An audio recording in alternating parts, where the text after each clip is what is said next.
अस्सलाम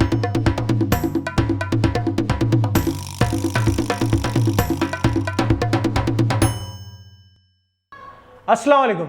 जनमत मीडिया में आपका स्वागत है। मैं अब्दुल्ला सिद्दीकी आज हाजिर हुआ हूं डॉक्टर काजिम मलिक साहब के साथ में। एनईपी और न्यू एजुकेशन पॉलिसी 2020 अब पब्लिक डोमेन में आ चुकी है। सेंट्रल गवर्नमेंट ने पॉलिसी डॉक्यूमेंट अपनी वेबसाइट पे पब्लिश कर दिया है। इस पॉलिसी के हिसाब से अब एचआरडी मिनिस्ट्री ऑफ एजुकेशन कहलाएगी।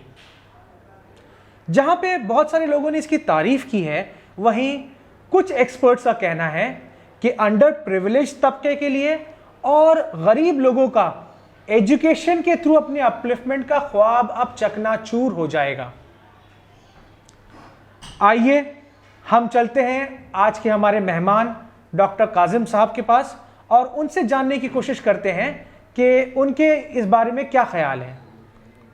इससे पहले कि मैं सवाल करूं, मैं आप लोगों को एक ब्रीफ इंट्रो देना चाहता हूं डॉक्टर साहब का।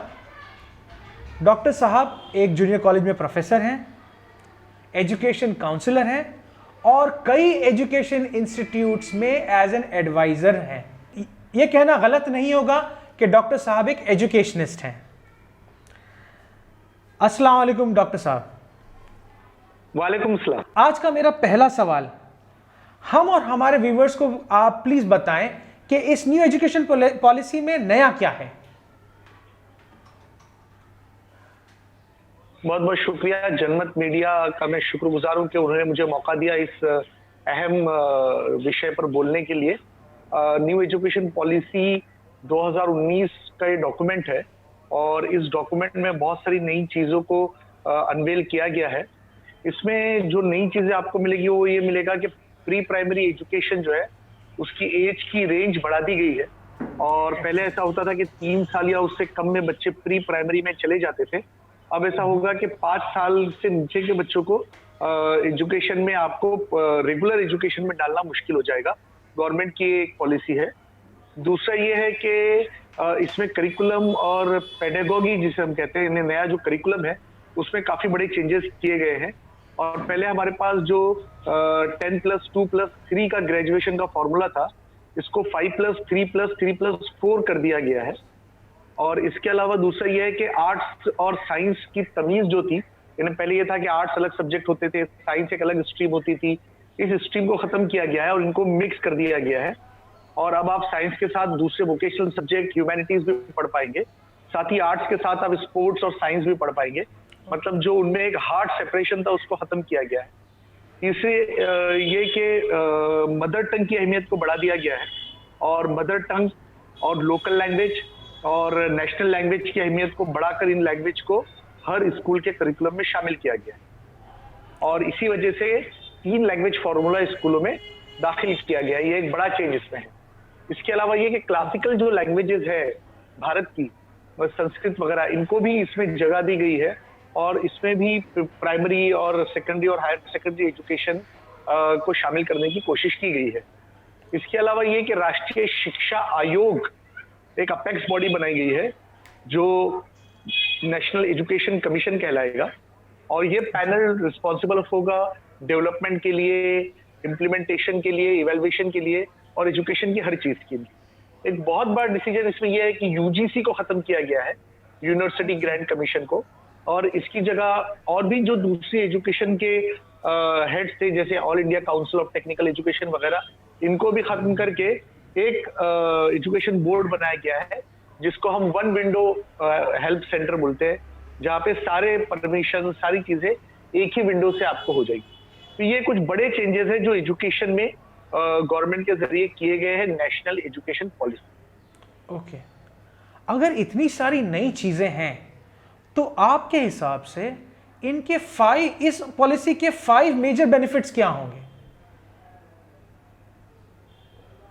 इस पॉलिसी के जो की बेनिफिट्स है, जो बड़े बेनिफिट्स जो हम देखते हैं, यानी पॉलिसी पढ़ने के बाद जो हमारे समझ में आता है, वो ये है कि यहाँ पर डाइवर्सिटी को रिस्पेक्ट दी गई है और लोकल मदर टंग को बहुत आगे बढ़ाया गया है। और जितने अलग अलग मजहब के, अलग अलग किस्म के, अलग अलग कल्चर के लोग रहते हैं, उनकी जबान में, उनके कल्चर में और उनके लिए स्कूल वगैरह खोले जाएंगे। मतलब ये कि डाइवर्सिटी को रिस्पेक्ट दिया गया है, नंबर 1। नंबर 2 ये कि कम्युनिटी के पार्टिसिपेशन को बढ़ाया गया है और कम्युनिटी को प्राइवेट स्कूल खोलने की इजाजत दी गई है। प्राइवेट स्कूलों के जो रेगुलेशंस है उनको हल्का किया गया है। ये एक बड़ा चेंज इसमें कम्युनिटी पार्टिसिपेशन का है। तीसरा बड़ा चेंज इसमें इक्विटी एंड इंक्लूजन का है, यानी कि जितने डिसीजन है एजुकेशन के वो एक ही विंडो से लिए जाएंगे। पहले ये होता था कि स्कूल खोलने के बाद आपको मल्टीपल डिपार्टमेंट्स में जाके परमिशन लेना पड़ती थी। इस पॉलिसी के आने के बाद एक इंक्लूजन ऐसा किया गया है कि सारी परमिशन एक ही विंडो से हो जाएगी, ताकि आपको अलग अलग जगहों पर परमिशन के लिए दौड़ना ना पड़े। चौथा एक बड़ा चेंज ये है कि इसमें टेक्नोलॉजी का बहुत बड़ा योगदान इसमें रखा गया है और लर्निंग और टीचिंग में जो लैंग्वेज बैरियर है उसको हटाया गया है। जो डिसेबल बच्चे हैं, जो स्पेशली एबल्ड बच्चे हैं, उनके लिए सहूलतें रखी गई है और एजुकेशन प्लानिंग और मैनेजमेंट में टेक्नोलॉजी को एक बहुत बड़ा हैंड दिया गया है, जिसकी वजह से ये हो रहा है कि टेक्नोलॉजी के साथ साथ एजुकेशन आगे बढ़ेगा। पांचवा एक बड़ा चेंज ये है कि क्रिटिकल थिंकिंग और क्रिएटिविटी को बढ़ावा दिया गया है और लॉजिकल डिसीजन मेकिंग और इनोवेशन को बहुत अहमियत दी गई है। बहुत स्ट्रिक्ट करिकुलम ना रखते हुए उसमें स्पोर्ट्स को और उसमें क्रिटिकल थिंकिंग को और बच्चे में जो यूनिक कैपेबिलिटीज है उनको अहमियत देकर उनको आगे बढ़ाया गया। ये बड़े चेंजेस न्यू एजुकेशन पॉलिसी में रखे गए। अच्छा, आपने कहा कि एक एपेक्स बॉडी होगी जो एजुकेशन को ओवरसी करेगी। अब हम इस सेंट्रलाइजेशन के बारे में काफी क्रिटिसिज्म सुन रहे हैं, आपकी क्या राय है?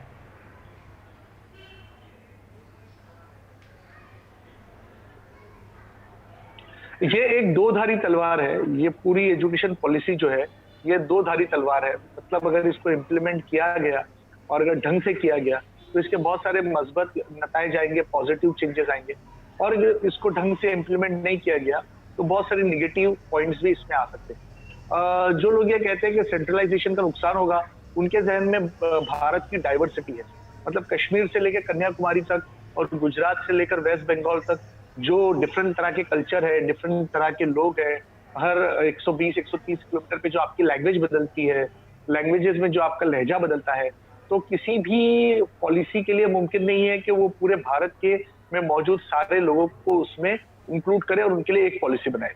ये एक बहुत बड़ा क्रिटिसिज्म। दूसरा प्रॉब्लम ये है कि यूनिवर्सलाइजेशन जब हो जाएगा तो जो लोकल लेवल पर जो चीजें लोग करते हैं, लोकल बिजनेस नॉलेज जो उनको होता है, जो इथीनिसिटी जिसे हम बोलते हैं, जो कल्चरल हेरिटेज है लोगों का, वो खत्म हो जाता है। ये इसके पहले ये बात कही गई थी कि जब यूनिवर्सलाइजेशन ऑफ बिजनेस होगा तब भी ऐसे होगा, तो उसके भी कुछ फायदे और कुछ नुकसान हमारे जहन में आए। इस तरीके से जब यूनिवर्सलाइजेशन होगा, सेंट्रलाइजेशन होगा, तो उसके कुछ फायदे होंगे लेकिन साथ ही उसके नुकसान भी होंगे। उसके नुकसान में बड़ा नुकसान ये होगा कि लोगों को अपना कल्चरल नॉलेज जो है वो छोड़ना पड़ेगा, क्योंकि सब जगह पूरे भारत में किताबें एक होगी, सिलेबस एक होगा, करिकुलम एक होगा, इवैल्यूएशन पैटर्न एक होगा। उस वजह से ये होगा कि स्टेट या कोई जिला या कोई गांव अपना जो लोकल लैंग्वेज बच्चों को, लोकल जो इंफॉर्मेशन बच्चों को देता था, उससे वो वंचित रह जाएगा, उससे महरूम रह जाएगा। तो हमेशा सेंट्रलाइजेशन का ये नुकसान रहा है, चाहे वो बिजनेस में हो, चाहे वो एजुकेशन में हो, चाहे वो हेल्थ केयर में। ओके, तो इवन दो सेंट्रलाइजेशन है और आपने बताया कि एथनिक कंट्री है, हमारी कंट्री बहुत डाइवर्स है, इसमें मदर टंग लैंग्वेज और education in the mother tongue के बारे में कुछ कहा गया है, इसके बारे में आपके क्या ख्याल आता है?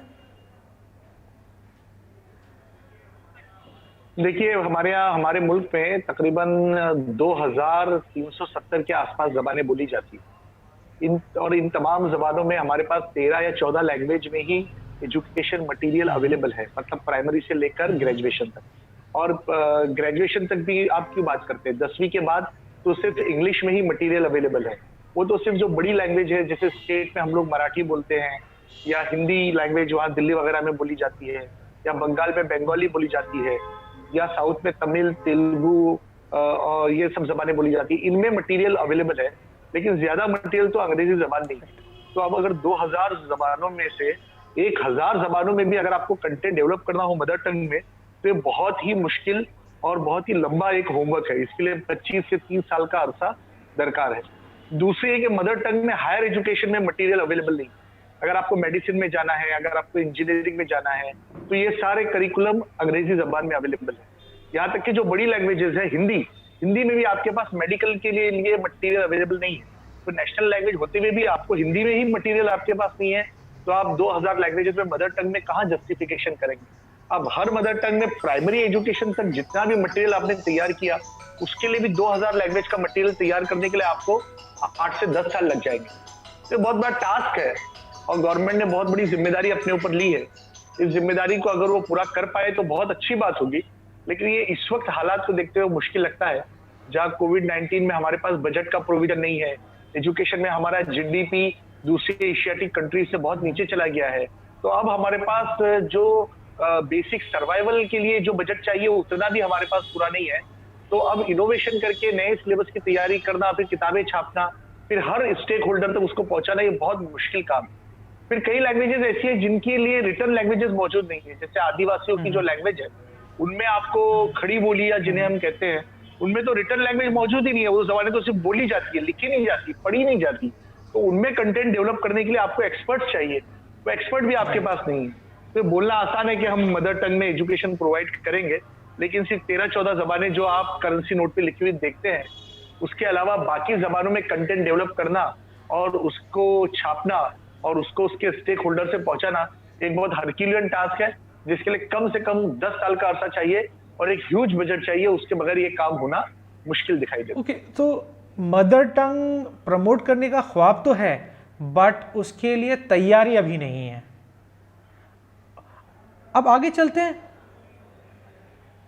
बिल्कुल, अब आगे चलते हैं। इसमें क्लासिकल लैंग्वेजेस लाइक संस्कृत और हिंदी को प्रमोट करने के बारे में भी कुछ कह रहे हैं। जी, इसमें क्या किया गया है कि ग्रेड 5 तक आप जो जबानें पढ़ेंगे वो 3 तरह की जबानें होगी। आपकी मदर टंग होगी, आपकी लोकल लैंग्वेज होगी और आपकी एक स्टेट लैंग्वेज होगी। मतलब आपकी एक बड़ी, मतलब मदर टंग अगर आपकी मराठी है तो आप मराठी पढ़ेंगे, अगर आपकी स्टेट लैंग्वेज हिंदी है तो आप हिंदी पढ़ेंगे, एक आप होम लैंग्वेज भी पढ़ेंगे अपनी, मतलब अपनी लोकल लैंग्वेज भी आप पढ़ेंगे। तो जो लैंग्वेजेस ऑफ इंडिया है, उसमें 3 लैंग्वेज फॉर्मूला अप्लीकेबल होता है। लेकिन ये जो क्लासिकल लैंग्वेजेस है, इनके पढ़ाने के लिए आपके पास मटेरियल भी नहीं है, लैंग्वेज का टीचर भी नहीं है। दूसरे उन लैंग्वेजेस में से कई लैंग्वेजेस एक्सटिंक्ट हो चुकी है, जो बोली नहीं जाती। तो जो जबानें बोली नहीं जाती वो खुद ब खुद एक्सटिंक्ट होती है। अगर आप उनको रिवाइव करेंगे तो पहले आप उनको बोलने वाले लोग आपको लाने चाहिए। अब मैं आपको एग्जांपल देता हूँ, जैसे लैटिन है, लैटिन लैंग्वेज अब उसके क्लासिकल फॉर्म में बोली नहीं जाती है। तो जब वो बोली नहीं जाती है तो उसको रिवाइव करने में आपको तकलीफ होगी कि मटेरियल तैयार करना, उसके वो वर्ड्स लाना, अच्छा जो नई टर्मिनोलॉजीज है उसमें उस जबान के लिए वर्ड्स नए बनाना एक बहुत बड़ा काम है। जैसे कि आज कंप्यूटर की लैंग्वेज अंग्रेजी है, अगर आप चाहें कि ये सारी लैंग्वेज कंप्यूटर की मराठी में कन्वर्ट हो जाए, हिंदी हो जाए या उर्दू हो जाए, तो ये बहुत बड़ा टास्क है जो बहुत मुश्किल है और जो नॉन प्रैक्टिकल है। लोग आसान लैंग्वेज की तरफ जाते हैं। अंग्रेजी चूंकि आसान लैंग्वेज थी और अंग्रेजों ने इतने सारे ममालिक पे हुकूमत की थी, इसलिए अंग्रेजी को एक्सेप्ट करना बहुत आसान हुआ। इसीलिए कई लैंग्वेजेस खत्म हो गई क्योंकि उनके बोलने वाले नहीं बचे। तो अगर आप क्लासिकल लैंग्वेजेस को जिंदा करना चाहेंगे तो आपको पहले उनके बोलने वाले तैयार करना पड़ेगा, जो कि बहुत मुश्किल टास्क है। बोलने को तो ये बोल दिया गया है, लेकिन इसका होना बहुत ही मुश्किल या नामुमकिन सा लगता है, क्योंकि क्लासिकल लैंग्वेजेस में जो नॉलेज अवेलेबल है वो 500, 1000 या 3000 साल पुराना लैंग्वेज है। अब पाली जबान है, पाली जबान की जो लैंग्वेज है जो गौतम बुद्धा के जमाने में थी, वो आज से तकरीबन 5000, 6000 साल पुरानी जबान है। उस जबान को पढ़ने वाले भी नहीं बचे, बोलने वाले नहीं बचे, समझने वाले नहीं बचे। तो उस जबान को जिंदा करके आप क्या किसी स्टेट की लोकल जबान बनाएंगे? क्या आप कुछ लोग उसको ऐसे मदर टंग इख्तियार करेंगे? ये सारी चीजें बियॉन्ड द लिमिट है, बियॉन्ड द कंट्रोल है। और हमारे देश में ऐसी बात करना बहुत मुश्किल है जहां पर लोग 2000 किस्म की जबान बोलते हैं। आप मराठी को ही लीजिए, पूरे महाराष्ट्र में तकरीबन 10 से 15 किस्म की मराठी बोली जाती है। जहां पुणे की मराठी अलग है, जलगांव की मराठी अलग, कोल्हापुर की मराठी अलग है, वहीं पे रत्नागिरी की मराठी अलग, कोकण के लोग अलग मराठी बोलते हैं, तो अमरावती के लोग अलग मराठी बोलते हैं। तो इस तरह की डाइवर्सिटी में कोई नई जबान को पैदा करना, उसका लिटरेचर बनाना, उसके लोग तैयार करना, उसके लिए मटेरियल बनाना, उसको प्रिंट करना, फिर लोगों को तैयार करना उसके पढ़ने के लिए, ये बहुत ही बियॉन्ड द लिमिट बात है और ये होना बहुत ही मुश्किल। इतना सब काम करने के लिए पैसा भी लगेगा, तो अब फंडिंग की तरफ चलते हैं। The policy promises 6% of the GDP being invested in education. ये तो अच्छी बात है, इसमें क्या प्रॉब्लम है?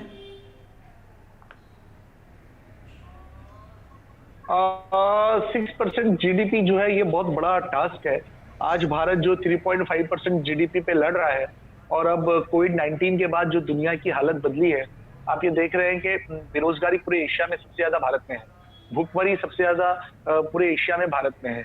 आप देखते हैं कि माइग्रेशन जो वर्कर्स का हुआ है, उसमें इतनी बड़ी तादाद में लोग बेरोजगार हुए हैं कि उनको रोजगार देना और उनको दाल रोटी और पानी मुहैया करना एक दुनिया में बहुत बड़ा टास्क है। और जहां आपकी करेंसी बांग्लादेश और श्रीलंका और पाकिस्तान और भूटान से नीचे जा रही है, वहां पर आप 6% जीडीपी की बात नहीं कर सकते। अभी तो आप सर्वाइवल की बात करेंगे। अभी अगले 5 से 10 साल भारत को तो ये करने में लगेंगे कि हर आदमी के पास जॉब हो, हर पेट में खाना हो, हर बच्चे को हेल्थ केयर हो। तो हेल्थ केयर और फूड और सिक्योरिटी और फिर एजुकेशन की बारी आएगी, वरना एजुकेशन अगर नंबर 1 पे आपने डाला तो भूखे पेट आप किसी को एजुकेट नहीं कर पाएंगे। बड़ी तादाद में बच्चे भूखे हैं, बड़ी तादाद में उनके माँ बाप बेरोजगार है, और बहुत बड़ी संख्या में लोग माइग्रेट हुए हैं जो शायद कभी वापस नहीं आएंगे। इतने सारे लोगों को शिक्षित करना, इतने सारे लोगों के लिए मटेरियल प्रोवाइड करना और फिर 6.5 या 7 जीडीपी की बात करना, ये मुमकिन नहीं है। अभी तो आपके पास इतना भी फंड नहीं है कि आप बाहर का लोन अदा कर सको। अभी तो आपके किसान इतना ज्यादा हल्ला मचा रहे हैं, उनके लिए पॉलिसी आपके पास नहीं है। तो जब आपके पास खाने को नहीं होगा तो फिर आप दूसरी चीजों पे अपनी प्रायोरिटी तय नहीं कर सकते। अभी तो आपको 10 साल कुछ नहीं करना है, सिर्फ अपनी प्रायोरिटी में एम्प्लॉयमेंट, फूड और हेल्थ केयर को रखना है। एजुकेशन का नंबर बाद में आएगा। ओके। अच्छा, आपने एक बात कही थी शुरुआत में कि इसके अंदर इक्विटी इन्वेस्टमेंट्स आने के अंदेशे हैं, इस न्यू पॉलिसी के अंदर ये नई चीज़ है। क्या ये कमर्शलाइजेशन और प्राइवेटाइजेशन ऑफ एजुकेशन को प्रमोट नहीं करेगी? क्या पढ़ाई महंगी नहीं हो जाएगी इससे? देखिए, भारत एक ऐसा देश रहा है जहां पर एजुकेशन और हेल्थ केयर हमेशा फ्री रहा है।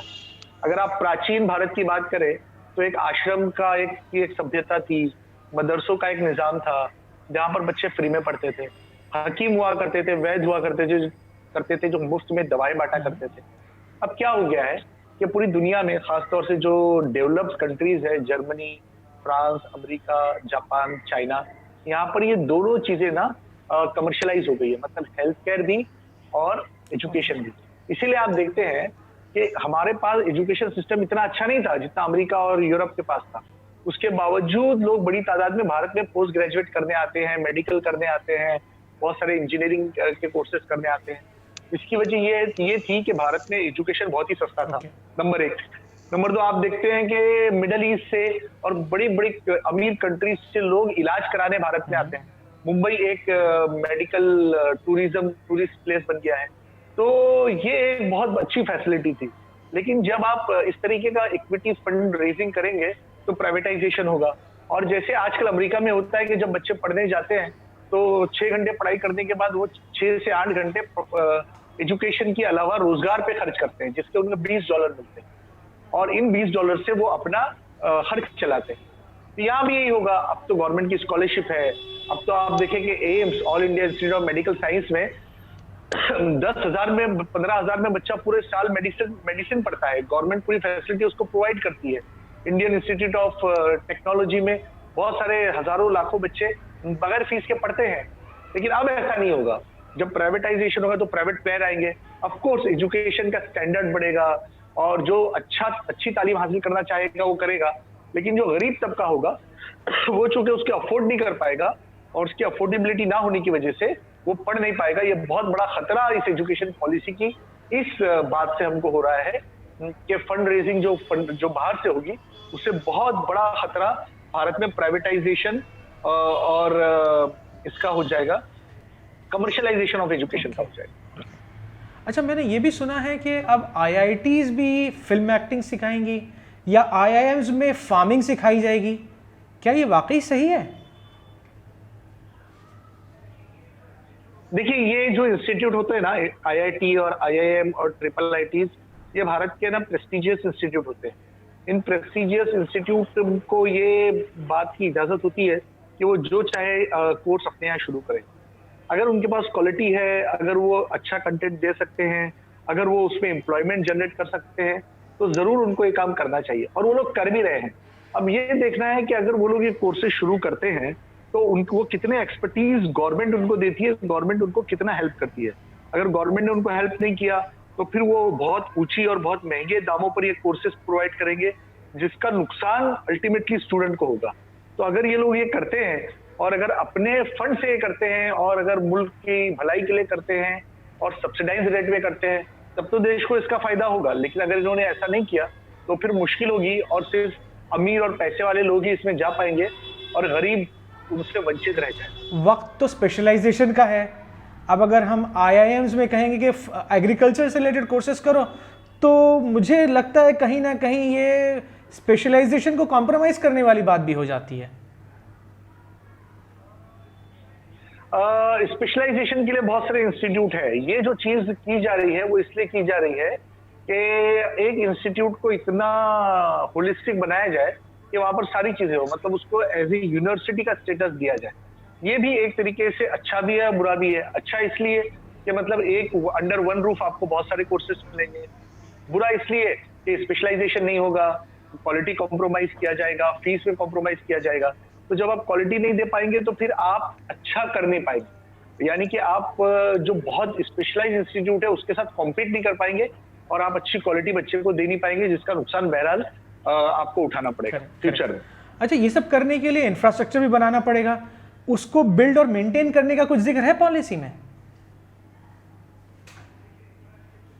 देखिए, इंफ्रास्ट्रक्चर की तो हालत ये है कि इस वक्त भारत में जो गवर्नमेंट के जरिए बनाया गया इंफ्रास्ट्रक्चर है वो बहुत ज्यादा फ्रूटफुल साबित नहीं हो रहा है।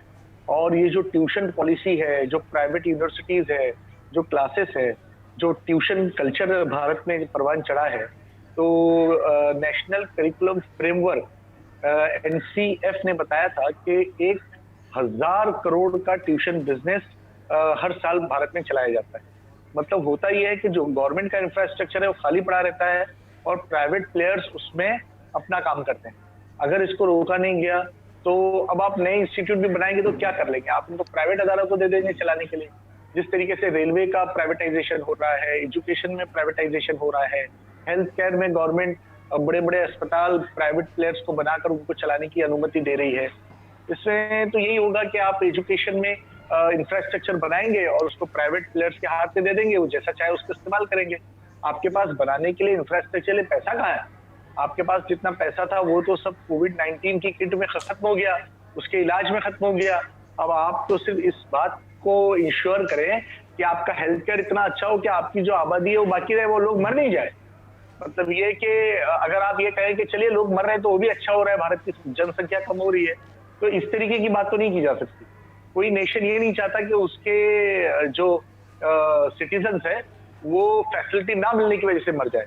ऐसे ही आपके पास 5 साल से कम उम्र में मरने वाले बच्चों की तादाद 5 मिलियन है, आपके पास टीबी और एड्स से मरने वालों की तादाद 2 मिलियन है। तो वैसे ही आपके पास दूसरे एशियाटिक कंट्रीज से ज्यादा लोग मर रहे हैं बीमारियों से।